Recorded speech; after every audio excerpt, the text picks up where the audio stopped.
Hi friends, welcome to உணவே பிரதானம்.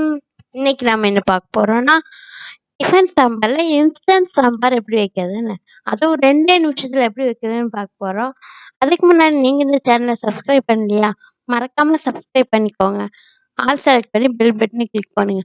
அப்பதான் நான் போடுற வீடியோஸ் எல்லாம் அடுத்தடுத்து உங்களுக்கு வந்து சேரும். அதோட இந்த வீடியோ உங்களுக்கு பிடிச்சிருந்தா லைக் பண்ணுங்க, ஷேர் பண்ணுங்க, உங்க ஃபீட்பேக்ஸை கமெண்ட்ல சென்ட் பண்ணுங்க. நீங்க போடுற ஒவ்வொரு லைக்ஸ் தான் அடுத்தடுத்த வீடியோ போடுறதுக்கு எங்களுக்கு மோட்டிவேஷன் அமையுது. வாங்க கிச்சனுக்கு போகலாம். ஒரு வானொலி அடுப்பில் வச்சுட்டு அதில் எண்ணெய் விடணும்.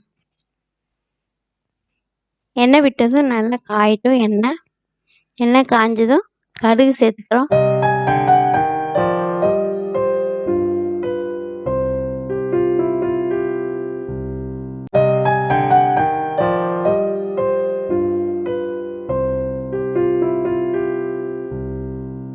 கடுகு நல்லா வெடிக்கட்டும். கடுகு நல்லா வெடிச்சதும் அது கூட கருவேப்பிலையே சேர்த்துக்கிறேன். அது கூட நீளமாக கட் பண்ண ஒரு பெரிய வெங்காயத்தை அதுக்குள்ளே சேர்த்துக்கிறேன். நீங்கள் சின்ன வெங்காயம் கூட யூஸ் பண்ணிக்கலாம். வெங்காயம் நல்லா வெந்ததும் உப்பு சேர்த்துக்கிறேன் 1 ஸ்பூன்.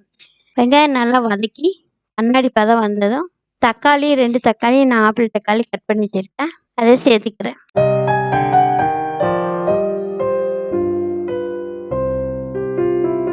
நான் அடுப்பை சிம்மில் வச்சு ஒரு மூடி வச்சு ஒரு 2 நிமிஷம் விட்டுறேன். இப்போ 2 நிமிஷம் ஆயிடுச்சு. நான் மூடி திறக்கிறேன். பாருங்கள், தக்காளி எல்லாம் நல்லா வணங்கிடுச்சு. நல்லா வதக்கி விடுங்க. அடுப்பை சிம்மில் வச்சுக்கோங்க.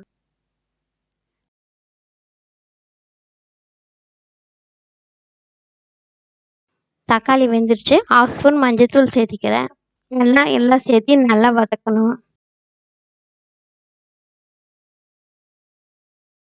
ஒரு டேபிள் ஸ்பூன் சாம்பார் தூள் சேர்த்துக்கிறேன். நான் மிளகாத்தூள் சேர்த்துல, இது வீட்லேயே அரைச்ச சாம்பார் தூள், அதனால இதுலேயே காரமாக இருக்கும்.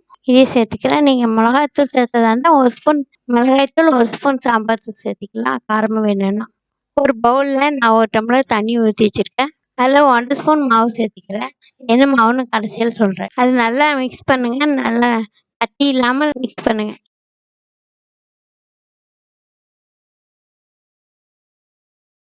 நான் நல்லா கட்டி இல்லாமல் அந்த மாவை கரைச்சி வச்சுருக்கேன். அதே இப்போ வதக்கி வச்சுருக்கேன் வெங்காயம் தக்காளி கலவையில் சேர்த்திக்கிறேன்.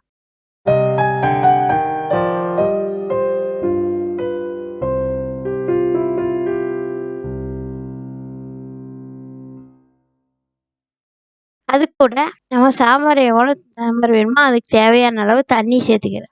நல்லா மிக்ஸ் பண்ணுங்க. அது கூட சேர்த்து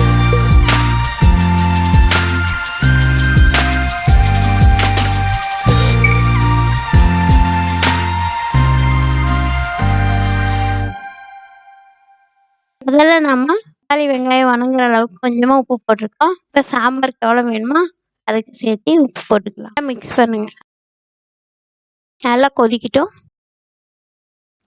இந்த சாம்பார் 4 பேர்த்துக்கு சரியாக இருக்கும். நீங்கள் இன்னும் நிறைய பேர் இருக்காங்கன்னா நம்ம 4 பேர்த்துக்கு 1/2 ஸ்பூன் போட்டுருக்கேன். நீங்கள் எவ்வளோ பேர்த்துக்கு எவ்வளோ வேணும்னு பார்த்து அதுக்கு தகுந்த மாதிரி போட்டுக்கோங்க.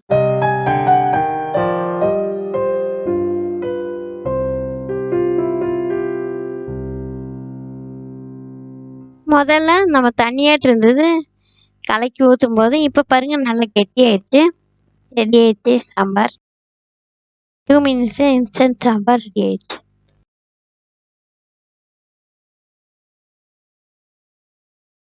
இது ரேஷன் கடையில் கொடுக்குற சாதாரண துவரம் பருப்பு தான். இந்த பருப்பை நான் க்ளீன் பண்ணி எடுத்து வச்சுருக்கேன். மாவரைக்கு மில்லு கொடுத்து நான் நைஸாக அரைச்சி வச்சுருக்கேன் பவுடர்.